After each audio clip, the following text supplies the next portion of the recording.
Saludos de nuevo saludos primero nosotros, saludos Padre Ramón, saludos Santiago, saludos y saludos a todos los que nos seguís fielmente y a los que no seguís fielmente también saludos. Seguimos una vez más en nuestro programa, siguiendo el tema que habíamos iniciado la semana anterior. Estamos hablando del sufrimiento. En modo general, y cuál es el sentido del sufrimiento y por qué el sufrimiento, que parece ser tan consustancial con la naturaleza humana y la naturaleza no humana, por qué el hombre tiene esa como piedra de tropiezo con el sufrimiento. No es tan consustancial, no pertenece a la naturaleza humana el sufrimiento. El sufrimiento es algo ajeno a la naturaleza humana. Pero por eso se escandaliza, claro. Pero el sufrimiento, quiero decir, la contingencia de la vida trae en sí mismo sufrimientos para el hombre, para los animales. Quiero decir, todo nace y todo muere. Las plantas, los animales, todo tiene un fin que pasa por reducir sufrimiento a una palabra, por la muerte, que es como el coco, el miedo, y todos los sufrimientos que son un poco presencia de la muerte. Sí, pero veremos que la muerte tiene ese carácter trágico precisamente por el problema del mal. Ya no hablamos del sufrimiento, sino el problema del mal, que es la causa del sufrimiento. Porque, bueno, de eso es lo que vamos a hablar justamente en el día de hoy. El otro día estábamos hablando qué es lo que nos dice la palabra de Dios sobre este tema. Decimos que la Escritura no rehúye al tema del sufrimiento, sino que lo abarca, lo enfrenta, digamos, directamente. Y la pregunta que nos hacíamos, si Dios lo ha creado todo bien, estamos viendo el primer capítulo de Génesis, todo lo ha creado bien, entonces, ¿de dónde surge el mal? ¿Qué es lo que ha fallado? Un poco... abundando en este mismo tema, el capítulo 2 del Génesis nos habla de una situación parecida, como Dios ha creado al hombre y lo ha colocado en un jardín maravilloso, porque Dios quiere que el hombre sea feliz. Y en este jardín maravilloso, donde hay abundancia de agua, que significa vida, donde hay árboles de toda clase, donde está el árbol de la vida, para que el hombre tenga vida eterna, es donde se da la comunión de Dios con el hombre. De hecho, el tema del jardín es un tema muy importante en la Escritura, porque nos constituye inclusive lo que llaman los hebreos una inclusión semítica.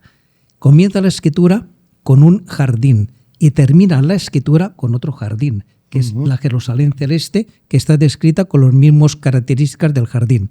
¿Qué es este jardín? Es el lugar de la comunión del hombre con Dios. Decía que Dios salía a pasear por la tarde con Adán y con Adán y Eva paseaban y eran como amigos que charlaban entre ellos en una amistad profunda. Bien, por tanto, la intención de Dios a crear al hombre es que el hombre sea feliz, que tenga vida eterna. Y ese es un poco, perdón, la imagen que cuando sale del jardín se habla también de paraíso. Sí, jardín o paraíso, bien, es lo mismo. El ideal. Y el hombre siempre ha soñado con el paraíso, ¿vale? Donde no hay dolor, no hay... Incluso en las mitologías aparece Ítaca, aparecen lugares como paradisíacos. Shangri-La y cosas Shangri-La, Cucaña, aparecen lugares donde dicen hasta que los cerdos llevan las ristras de chorizos colgando. Había una así o sea, el hombre sueña con la ausencia de sufrimiento, de dolor. Entonces, la pregunta es si es la intención de Dios, entonces, ¿qué es lo que ha pasado? ¿Qué es lo que ha ocurrido?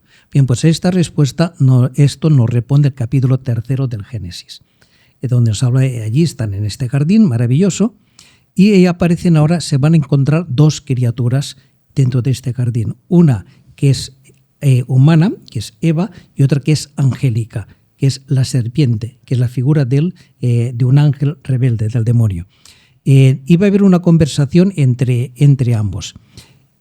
Para poder entender esto tenemos que ir, digamos, a la metahistoria, porque Dios no solamente ha creado esta realidad y de resto que vemos, también ha creado una realidad angélica, ha creado los ángeles. Y los ángeles, como criaturas de Dios, tienen también que tomar una opción ante Dios.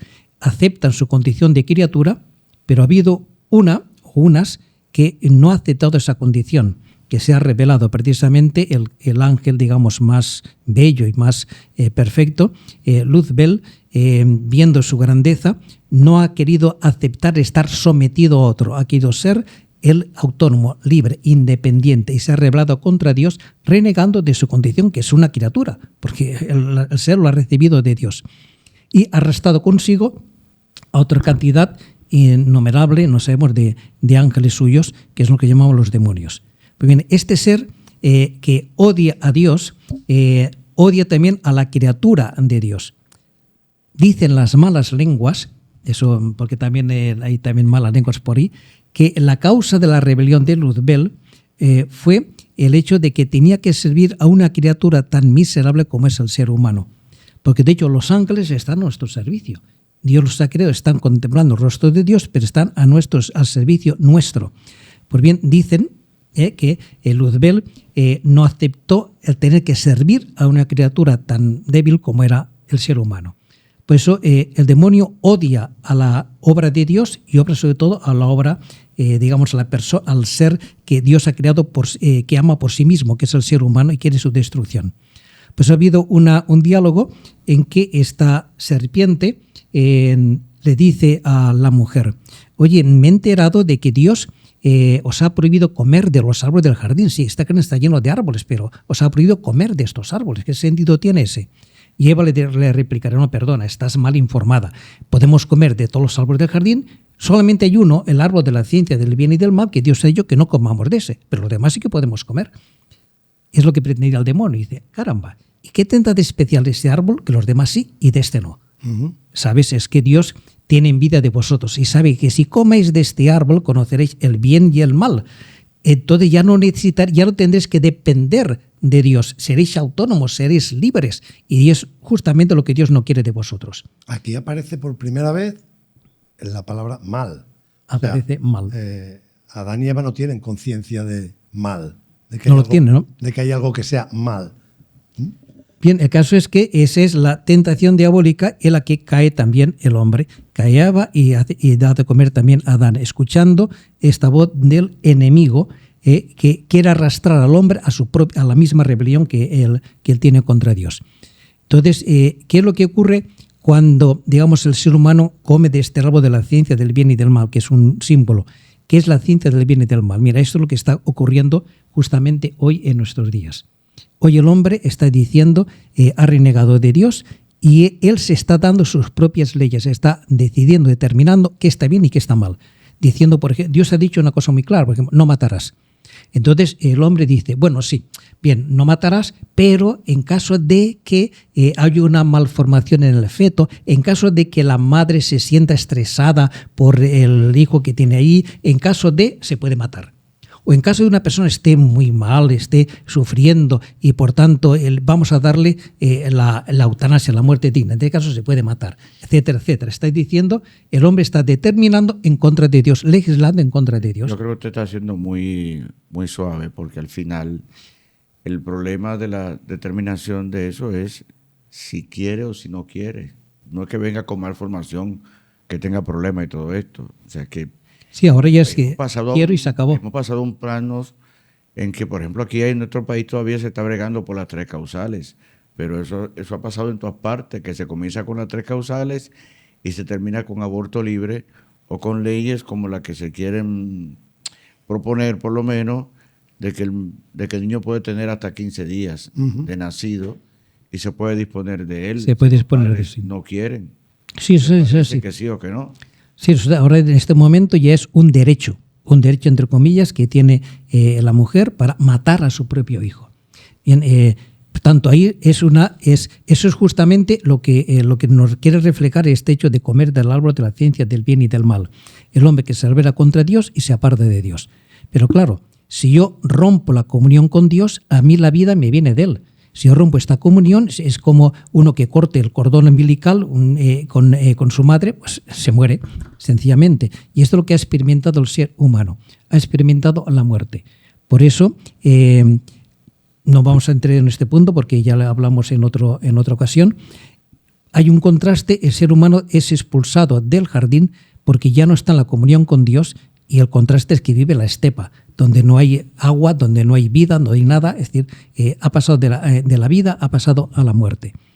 Esto es, por tanto, lo que ha ocurrido ahí es donde ha conocido el mal y la muerte. De hecho, cuando el hombre ha pecado, Dios que va a su encuentro no lo encuentra, porque se ha escondido. Dice, ¿por qué te has escondido? Dice, porque tuve miedo. Aparece por primera vez el miedo. ¿Y por qué tuve miedo y me escondí? ¿Y por qué tienes miedo? ¿Es que acaso has comido del árbol que te prohibí comer? Esta es, por tanto, la situación que encuentra el hombre. Entonces, el hombre ya no tiene la vida. Como no tiene la vida, pero ha sido creado para la vida, entonces busca esta vida. ¿Y cómo busca entonces esta vida? Pues busca exigiendo a otro que le dé la vida. Hay un hecho muy concreto en que nos dice la Escritura que antes del pecado Adán y Eva estaban desnudos y no tenían vergüenza. ¿Esto qué significa? Que la mirada entre ellos era una mirada de amor, de donación, veían al otro como alguien digno por el que donarme, por el que amarme, por el que entregarme a él. Después del pecado ya se dan cuenta de que están desnudos. ¿Qué es lo que ha pasado? Ha pasado que como ya no tengo la vida que me viene de Dios, entonces ya no puedo darla porque no la tengo, pero yo quiero la vida, entonces exijo al otro que me dé la vida. Entonces estoy mirando, el modo de mirar ha cambiado. Ya no es un modo de mirar de amor, de donación, sino de posesión, de exigencia, de utilización del otro para que el otro me dé la vida. Y eso es, por tanto, entonces tú y yo, es donde aparece el odio, aparece la envidia, aparece el rencor, aparecen todas estas cosas. Y la Escritura nos estaba diciendo cómo este mal se va extendiendo. Ahora, con lo siguiente nos habla de Caín y Abel, que son dos hermanos, pero Caín, que es el primogénito, no acepta a su hermano Abel, no acepta el compartir lo que tiene con su hermano Abel, y por tanto tiene que matarlo. Y luego nos va describiendo cómo el mal se va multiplicando en la humanidad hasta que llega el momento del diluvio, que es una forma de purificación. Luego nos hablará cuando se regenera la humanidad con Noé. Luego la humanidad sigue otra vez con la misma situación. Veremos el hecho de la Torre de Babel y hablamos de esto. Y entonces nos vamos a incidir en este punto. Tanto, ¿qué es lo que nos está diciendo la Escritura? Que es verdad, el mal existe, pero el mal no tiene origen en Dios. El mal tiene origen en la criatura que se ha rebelado contra Dios. Ahí es donde está el origen del mal y el origen del sufrimiento, porque son estos mal lo que provocan todos los sufrimientos. Pero al final la realidad del ser humano hoy, o sea, la condición de la que está hablando es lo que se llama los dones preternaturales, pero la realidad del hombre desde que nace es que está sometido al sufrimiento, al dolor como imagen de sufrimiento. Yo no recuerdo haber conocido esta situación preternatural. Yo he nacido ya sometido al sufrimiento. Sí, porque nosotros estamos en un mundo que está sometido al pecado, y el pecado a la muerte. Esta es la realidad que se ha enseñado en el mundo entero. Y experimentando esto, tampoco yo me siento, ¿cómo lo diré?, culpable. No es mi culpa, sí. Yo nazco y experimento el sufrimiento y es algo que se me ha dado. No sé si me explico. Sí, se entiende, ¿verdad? Que cuando uno no provoca algo, pero lo sufre, exacto, definitivamente. Que ese es el problema fundamental que tenemos. A mí me llama la atención de todo esto varias cosas, ¿verdad? Que no se puede hablar de todo aquí, pero se han pasado un poco por alto, donde en el momento en que Dios conoce de este pecado del hombre, dice, maldito sea el suelo por tu causa. Es decir, que la naturaleza, ¿verdad?, ya va a decir que la naturaleza va a causar dificultad en el hombre gracias a que Dios, y digo gracias, a que Dios maldijo la naturaleza y no al hombre. O sea que las circunstancias en que nacemos ya están viciadas, ya hay problemas porque hay una serie de circunstancias que nosotros la vivimos normalmente en la naturaleza, que nos damos cuenta que nos adversan de alguna forma. Sí. La otra cosa importante, perdóname, padre, para terminar, que yo veo aquí, hoy he escuchado en varias ocasiones, no, voy a tener que buscarlo, pero he escuchado en varias ocasiones de gente, de fuente bastante bien, este estudio que ha hecho Harvard, que dicen que es el estudio que tiene más tiempo que ha hecho Harvard, acerca de la felicidad, ¿verdad? Sería lo contrario al sufrimiento. Sí. Sería lo contrario al sufrimiento. Ujú. Digo sería porque tendríamos que un poco ver Definir felicidad. Sí, definir felicidad y saber que, bueno, definir felicidad en definitiva. Que dice que la felicidad en el hombre está en tener buenas relaciones interpersonales, que es lo que hace a la persona más feliz de acuerdo a los estudios que ha hecho Harvard. Entonces vemos el problema de Adán y Eva, que al final, después del pecado, rompen uno con otro, ¿verdad? Adán le echa la culpa a ella, Eva le echa la culpa a otro. O sea, está el problema de Caín y Abel, que habló. Si miramos la Torre de Babel, al final dice muchas lenguas, muchos idiomas, o sea, que no hay manera de que nos comprendamos. O sea que ahí pudiéramos ver la raíz de un poco de todo esto. A romper la comunión con Dios, se rompe la comunión con los hombres. Pero me alegra que hayas dicho lo de la tierra, porque Dios no maldice la tierra. La tierra no está maldita porque Dios la maldiga, está maldita por causa del pecado del hombre. Y aquí entramos en un problema muy actual que es la ecología. ¿Qué hay que hacer para proteger la naturaleza? Pues mira, eso tiene una solución muy clara.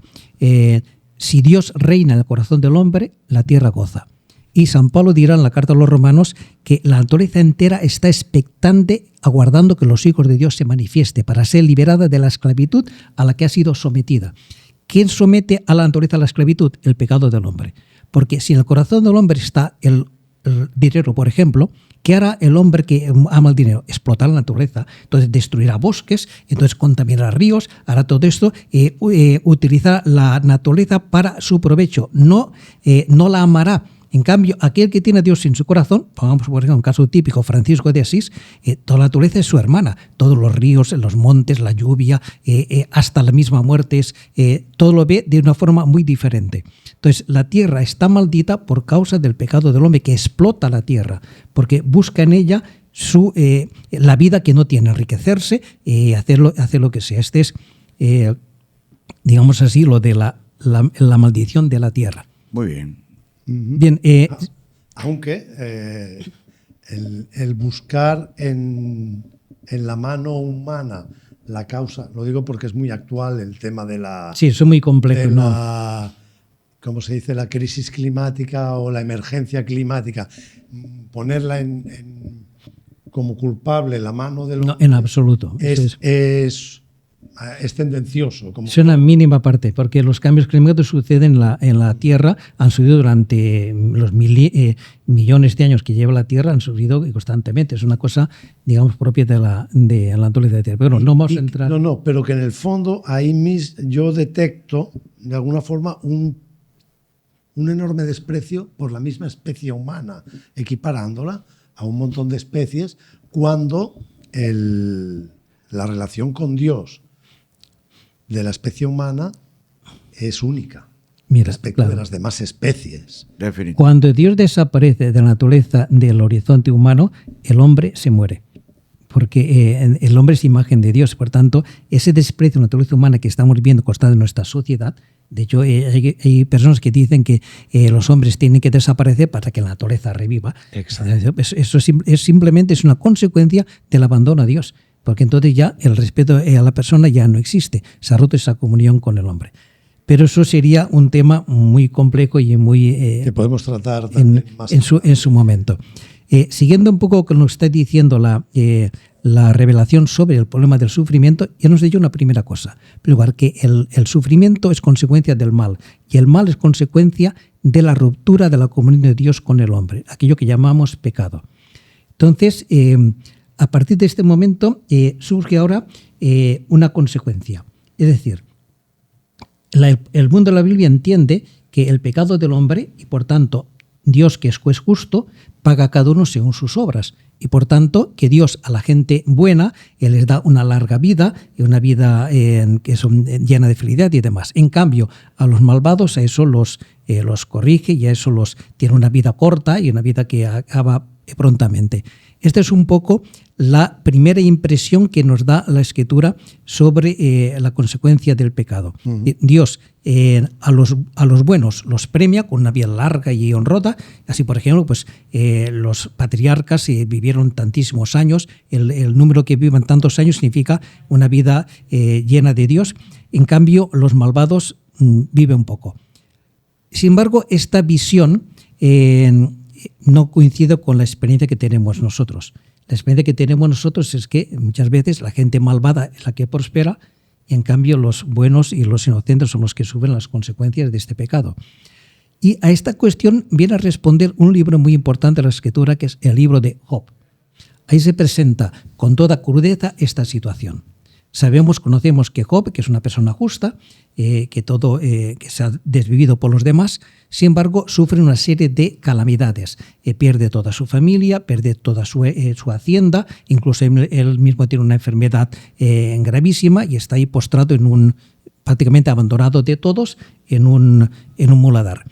Bien, y ante esta situación aparecen 3 amigos suyos que van a consolarle, van a ayudarle, pero que tiene esta mentalidad antigua, de que dice, bueno, vamos a ver, si te ha pasado todas estas desgracias, por algo será, algún pecado habrás cometido, algo mal habrás hecho. Sí, porque además el libro de Job al principio plantea como que los infortunios de Job son casi frutos de una apuesta entre Dios y el diablo. O sea, eso lo conocemos, que precisamente sabemos, en primer lugar, sabemos que Job es inocente, eso lo sabemos ya de principio.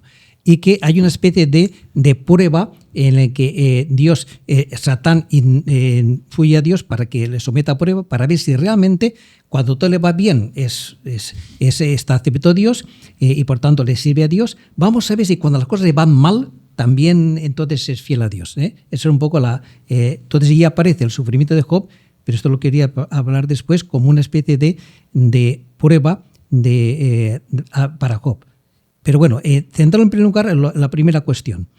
Por tanto, si tú te pasa todo esto es porque algo mal habrás hecho. Es solamente la que recorre el mundo antiguo y que incluso llega al Nuevo Testamento. Recordemos cuando Jesús pasa con sus discípulos y hay un ciego en Jerusalén pidiendo limosna, le preguntan, ¿por qué está ciego? ¿Pecó él o sus padres? Y Jesús dirá, ni él ni sus padres. Es otra cosa completamente diferente. Por tanto, aparece esta cuestión y Job se revela y dice, no es verdad, yo no he pecado, yo no he hecho nada mal, y los demás, los amigos insisten en que sí, algo tendrá que haber hecho. Pues si no, esto hasta no tiene... hasta la esposa. No tiene hasta la esposa, no tiene ninguna explicación. No tiene explicación. Entonces aparece este contraste y Job dice, no sé, yo soy inocente. Entonces no entiendo por qué me pasa esto. Ante esta situación aparece un nuevo personaje que hasta el momento había quedado oculto, que es un tal Eliú, que entonces empieza a decirle a Job que mira, si Dios le ha puesto esto, no es cuestión de que sea bueno o malo, Dios sabrá por qué. Bueno, el caso es que al final del libro aparece directamente Dios, descalificando tanto a los amigos de Job como a Eliú y enfrentándose directamente con Job. Y viene a decirnos una cosa, mira, si tú estás sufriendo, yo sé por qué. Yo te lo he impuesto porque tengo contigo un proyecto grande, inmenso que tú no conoces. Por tanto, fíjate de mí. Tanto Dios no explica el por qué Job está sufriendo, le está diciendo, siéntate, cállate, que tú no entiendes nada, yo sé por qué hago las cosas y por tanto, si estoy haciendo eso, yo tengo mis razones y tengo mis motivos. Que es un poco la respuesta... Un motivo porque yo lo permito. Yo lo permito, sí, yo se lo pido porque yo sé por qué. Tú no lo entiendes, no lo vas a entender porque tú no estás dentro de mi mente que es infinitamente mayor que la tuya. Que es un poco la respuesta que da Dios a Habacuc. Recordemos, veíamos el otro día cuando el profeta Habacuc lanza una pregunta a Dios. Tú tienes, no ves la injusticia, ves los ricos prosperan y los pequeños están sufriendo. Y entonces Dios le contesta a Habacuc. Es decir, siéntate, obedece, porque el justo vivirá por la fe. Fíjate de mí.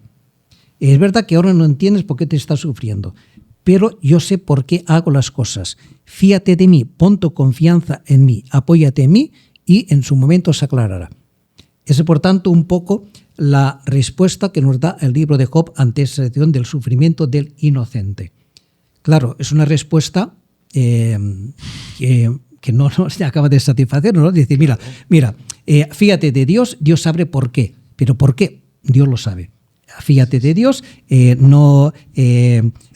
acepta la situación y ya en su momento se aclarará. Claro, porque Job dirá, sí, yo no lo sé, tú lo sabes, tú sabes por qué, pero el que sufre soy yo. Sí. Te digo aquí la respuesta concretamente, de Jacob, decir, he hablado de grandezas que no entiendo, de maravillas que me superan y que ignoro. Entonces dice, yo no sé, yo ignoro, estoy hablando de cosas que acepto de esto. Y Habacuc dirá, he aquí que sucumbe que no tiene el alma recta, mas el justo por su fidelidad vivirá. Entonces, hasta aquí llega esta primera revelación. Aun cuando el hombre se encuentra ante esta situación, sin embargo, entra en el misterio. Dios dice, entra en un misterio que es una cosa misteriosa, pero ahí no encuentra descanso. Sí, muy bien, sí, es un flaco consuelo el decirme que todo tiene un sentido, pero yo no sé cuál es. Sí, es casi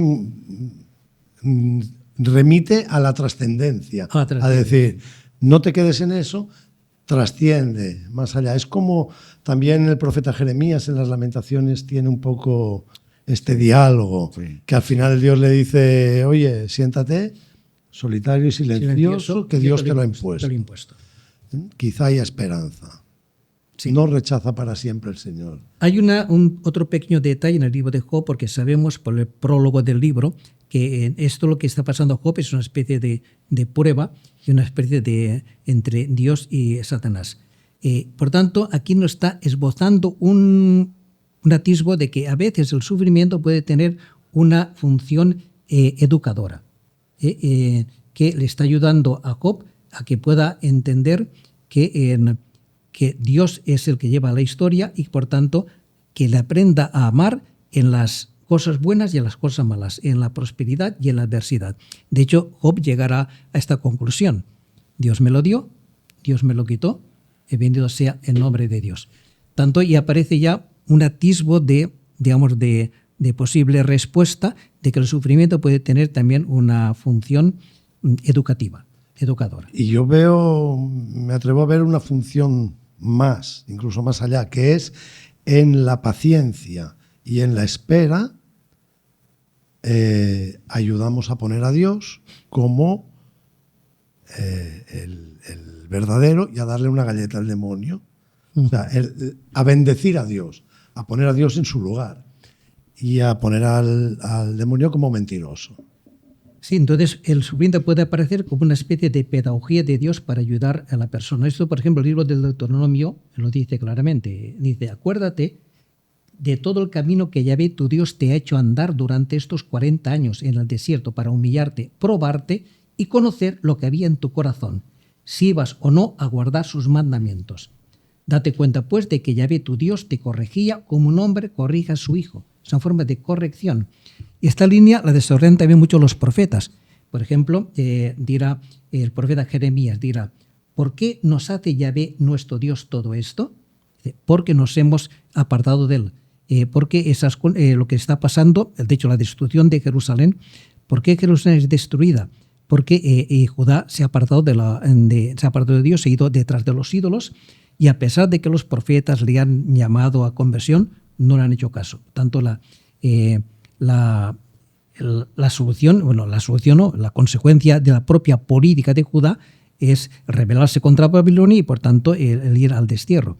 Y a veces el Señor permite eso para corregirlo. De hecho, el destierro fue un momento muy duro de prueba para Judá, pero fue también un momento de purificación, de corrección. El pueblo de Judá salió del destierro purificado. Lo vemos, por ejemplo, también en la parábola del hijo pródigo. El hijo pródigo tiene que caer a lo más profundo de la miseria y Dios, el Padre, permite que ese hijo se vaya, que siga sus caprichos, que vaya por su cuenta, que se aparte de él, que rompa con él, el Padre le podía haber obligado y forzado al hijo, no, tú te quedas aquí y tú me obedeces y se acabó. Él le podía haber forzado a quedarse con él, pero así no hubiera conocido el amor del Padre. El Padre le deja libre, como Dios a nosotros nos deja libres, porque nos deja libres para que nuestra libertad sigamos nuestros caprichos y nos podamos perder. Y Dios permite eso para que uno pueda recapacitar. De hecho, el hijo pródigo, cuando se encuentra en la más profunda de la miseria, es cuando se da cuenta. ¿Qué he hecho yo? He sido un desgraciado. En casa de mi padre lo tenía todo, aquí, por tanto, volveré. Tanto ese sufrimiento que está padeciendo el hijo es el motivo para que reaccione, recapacite y vuelva a Dios. Y eso todos nosotros conocemos casos de personas en que ha habido, por ejemplo, un sufrimiento, ha sido para su conversión y para la reconstrucción de su propia vida. Un accidente, un fracaso, una enfermedad, etcétera, ha sido para que recapacitara, se diera cuenta de que su vida necesitaba un cambio. Definitivamente tenemos casos y cercanos. Sí, sí, muy cercanos. Claro, uno puede rebelarse, protestar y maldecir, renegar, o bien puede ver eso como una llamada de Dios a la conversión. Es también un aspecto. Bien, yo veo muchos salmos que nos hablan de este tema, ¿verdad? El salmo, no sé si el 42, 43, que espera en Dios que volverás a alabarlo, ¿verdad? Espera en Dios que volverás a alabarlo. O sea que se pasa por un sufrimiento, pero que... Sí, hay un caso claro que nos puede ayudar en esto. Es el caso, por ejemplo, del rey David. El rey David, y que sabemos que lo que ha hecho, él es consciente del mal que ha hecho, de sus pecados, y sabe que muchas de las cosas que le están pasando son consecuencias de sus pecados, y él lo acepta como una corrección divina. No es que Dios diga, como has pecado, ahora te voy a fastidiar, te voy a corregir, no, sino que es las consecuencias de sus propios pecados. Por ejemplo, él acepta que el hijo que ha engendrado del adulterio, ese hijo muera. Acepta, por ejemplo, que su hijo Absalón se rebele contra él. Acepta los insultos de Semeí y dirá, eso es consecuencia de mis pecados. Soy yo que lo he provocado este odio en mis hijos y está todo esto. Por tanto, acepta las consecuencias de sus pecados, que es en el fondo lo que ocurre con la reconciliación. Para que el Señor perdone nuestros pecados, sabemos que hace falta 5 condiciones. Hace falta, en primer lugar, reconocer nuestros pecados, que llamamos examen de conciencia, el dolor de los pecados, y Señor, de verdad, me he equivocado, he hecho mal, propósito de la enmienda, me corregiré, volveré, que es lo que hace el hijo pródigo. Y dice, en casa de mi padre, aquí en cambio estoy muriendo de hambre, volveré. Y cuarta cosa, confesar los pecados, le diré, Padre, pecado contra el cielo y contra ti. Y una quinta cosa que es el cumplir la penitencia. Que cumplir la penitencia no es solamente que el confesor te diga, pues reza esto o hasta aquello o lo otro. Es también asumir las consecuencias del pecado. Como dirá el hijo pródigo, ya no merezco ser hijo tuyo. Sé que he perdido el derecho a ser hijo tuyo. Tanto acepto, aunque me trates como un criado, lo acepto porque sé que es consecuencia el pecado tiene sus consecuencias. Y por tanto yo acepto cargar con esas consecuencias. Solamente que Dios dirá, todo lo contrario, le levantará, le pondrá el anillo, le revestirá, etcétera, porque es mi hijo.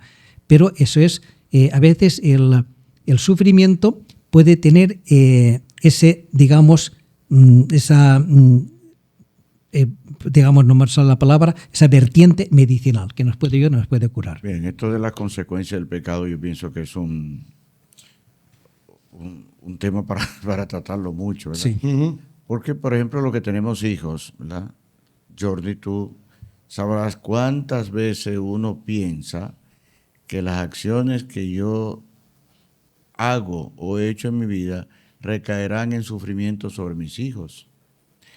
Cuando en el matrimonio hemos tenido problemas y hemos discutido delante de los hijos, cuando hacemos cosas indebidas, un hombre, por ejemplo, que se toma el dinero de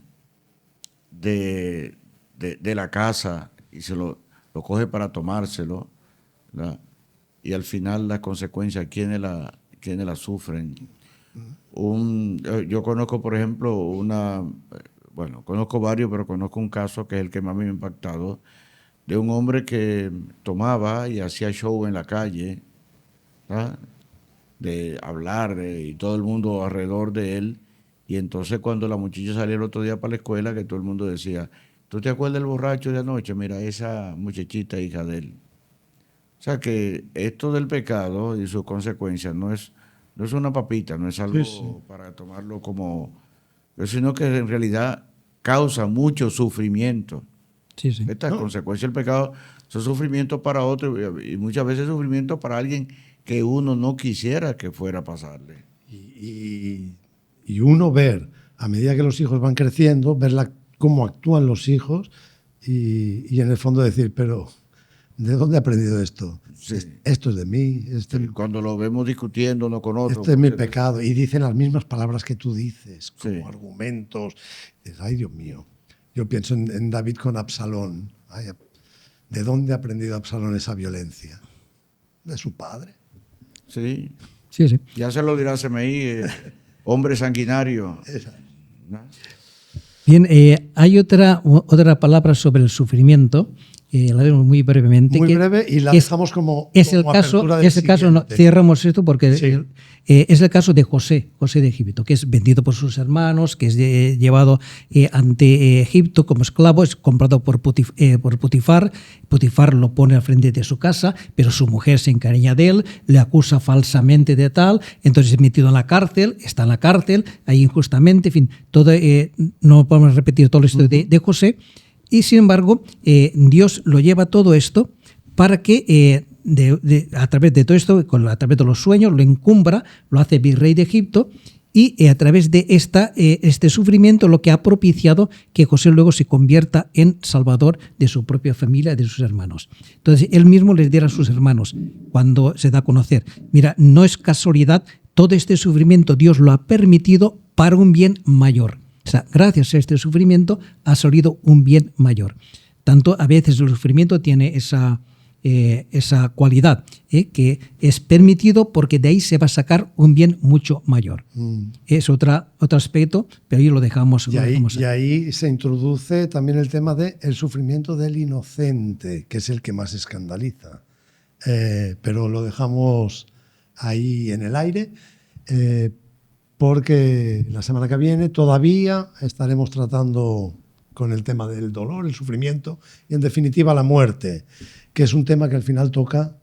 No hay ser humano sobre la faz de la tierra que no comprenda este tema y que no lo padezca.